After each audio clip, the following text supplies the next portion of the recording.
Welcome to The Explainer. Now, did you know that a massive percentage of startups completely fail for one simple reason? They built something nobody actually wants. No way we're letting that happen to you. Today, we're going to fix that by walking through a genuinely brilliant framework designed to take you from a raw, abstract concept all the way to a living, breathing, totally practical business plan. We're breaking down the exact steps that successful entrepreneurs use to ensure their vision is actually grounded in reality. We're going to define problems, design solutions, plan resources, and just map the whole shebang out logically. Let's get right into it. Okay, let's dive into this. Here's a roadmap for the journey. First, we identify the core problem. Second, we explore market opportunities. Third, we design your unique solution. Fourth, we build out the business model. And finally, we get some AI feedback. Simple enough, right? Let's hit step one. Step one is to identify the core problem. Because look, every successful business absolutely starts by finding that spark, clearly defining a real issue and really understanding the people affected by it. So you got to ask yourself right out of the gate, what is the exact problem your business will actually solve? And here's the real challenge. You need to write a crystal clear problem statement in exactly one sentence, literally just one. Because if you can't define it in a single sentence, you honestly probably don't understand it well enough yet. Think something like, people can't find reliable late-night transport, instead of just, people need cars. You also have to ask, why is this problem absolutely crucial to solve right now? Timing is literally everything. You need to provide rock-solid evidence that this is a burning issue demanding immediate attention. Plus, what makes this problem significant enough that someone would actually part with their hard-earned cash for a solution? To really answer that, we have to build some serious empathy for the customer. We need to detail exactly who experiences this problem the most. What are their demographics? What's their lifestyle like? Think about their work context, their location, and their income level. Because, a problem for a busy, high-earning executive looks totally different than a problem for a college student on a super tight budget. How does this problem actually impact their day-to-day life? And we can't just guess here. We need to estimate how many people are affected and back that up with credible research. Basically, we have to prove the pain is real and that the affected group is actually large enough to build a business around. Moving right along to step two, exploring market opportunities.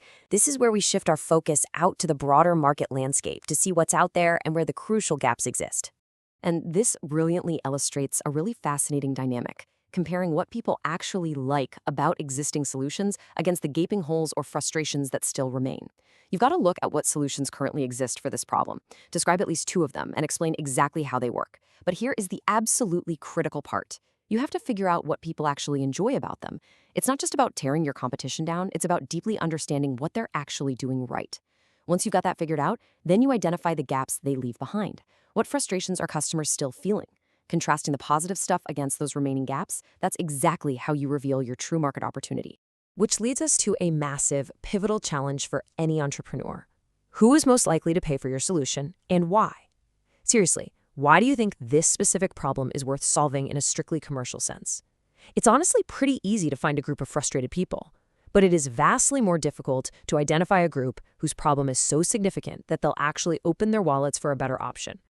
Step three, design your unique solution. This is where we transition from explorers to architects, confidently outlining a highly specific, innovative product or service. So, the crucial point is, you have to describe your solution in one sentence. Yep, just like with the problem statement earlier, we're forcing absolute, undeniable clarity here. You need to define your unique approach and the specific benefits it creates in a single, powerful sentence. How is your solution fundamentally better than the existing options we literally just analyzed? Who exactly is going to use it?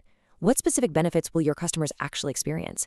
And at the end of the day, what makes your approach genuinely innovative or unique? But hey, a great idea isn't enough on its own, right? You need mechanics.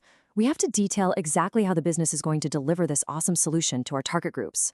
What are your sales channels? What about delivery methods? What key partnerships do you absolutely need to form to make this a reality? And, super crucially, how is this business going to sustain itself over time? We have to define the exact revenue streams and how we plan to lock in recurring customers. These are the highly specific operational pathways that turn a cool concept into a functioning, money-making machine. All right, step four, build the business model.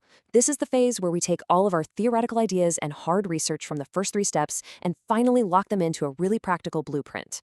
Let's move to and see how this builds by taking the 9 blocks of the business model canvas, or BMC, and mapping them directly against the core functional areas of a business. We're talking marketing, operations, finance, accounting, management, HR, and R&D. For every single one of these functional areas, we have to briefly explain how our new venture will tackle it. See, aligning the BMC with these core areas ensures that your vision isn't just some pretty chart on a whiteboard. It means it's completely grounded in the practical, nitty-gritty realities of actually running a business. It forces you to think about how you're going to pay for things, how you'll hire, and how you'll actually operate day to day. And finally, step 5, get AI feedback. This right here is our ultimate stress test checkpoint, where we objectively evaluate the strength of our first full business model canvas draft. Now, what's really interesting about this slide is how it frames modern AI tools. We aren't using AI as some magic bullet that just does all the work for us. No way. Instead, it's our sparring partner. Step 1, we request feedback, asking the AI to spot possible weaknesses or missing elements in our model. Step 2, we critically evaluate those suggestions as a team. And step 3, we make the tough executive decisions. We decide which ideas to adopt, which to revise, and which to reject outright. And we have to explain why. Doing this ensures you completely maintain ownership of your idea while still systematically searching for your own blind spots. By completing this highly structured process, you have successfully moved through the exact same steps the pros follow. You took a raw idea, clarified the problem, explored the market, designed a killer solution, planned out your resources, and brought it all together into a realistic business model. So, I'm going to leave you with this final provocative question straight from our roadmap. If your idea is successful, what's the very next step you would take? Think about it. Whether you're launching this venture tomorrow or just honing your skills, you've now got the tools and the mindset to approach real-world entrepreneurial opportunities with absolute confidence. Keep analyzing, keep building, and I hope this explainer has truly sparked your entrepreneurial drive.